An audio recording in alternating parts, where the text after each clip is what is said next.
வேளாண்மையை அரசு பணியாக மாற்றி படிக்காதவன் செய்கிற வேலை என்று கருதுகிறீர்கள்.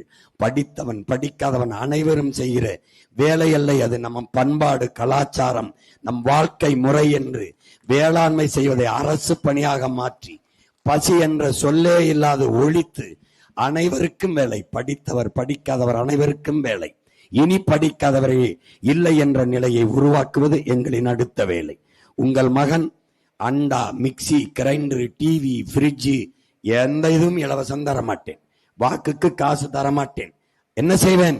நல்ல வாழ்க்கையை தருவேன். என் மக்களுக்கு ஆகச் சிறந்த வாழ்க்கையை தருவேன். தரமாட்டேன். இலவசம் என்ற சொல்லை ஒழிப்பேன். எதை இலவசம் தருவேன்? எதை கட்டணம் இல்லாமல் தருவேன்? கல்வி மானுட உரிமை. கொடுக்க வேண்டியது அரசின் கடமை. அதை கொடுக்காமல் இருப்பது மாபெரும் கொடுமை. அதை நாம் போராடி பெறாமல் இருப்பது அறிவுகட்ட மடமை. அப்ப என்ன செய்வேன்? ஒரு நாட்டின் வளத்தில் ஆகச் சிறந்த வரம் அறிவு வளம். ஒரு நாட்டின் எதிர்காலம் அந்த நாட்டின் வகுப்பறையில் தீர்மானிக்கப்படுகிறது.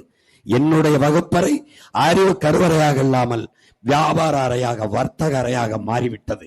நான் மாற்ற வேண்டும் என்று நினைக்கிறேன்.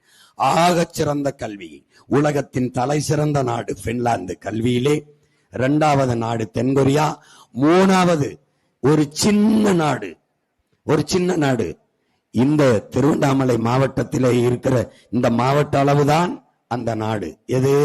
இந்த சிங்கப்பூர். உலகத்தில் 3வது தரத்தில் இருக்கிறது. உலக தரத்தில் நம்ம நாடு எந்த இடத்திலும் இல்லை.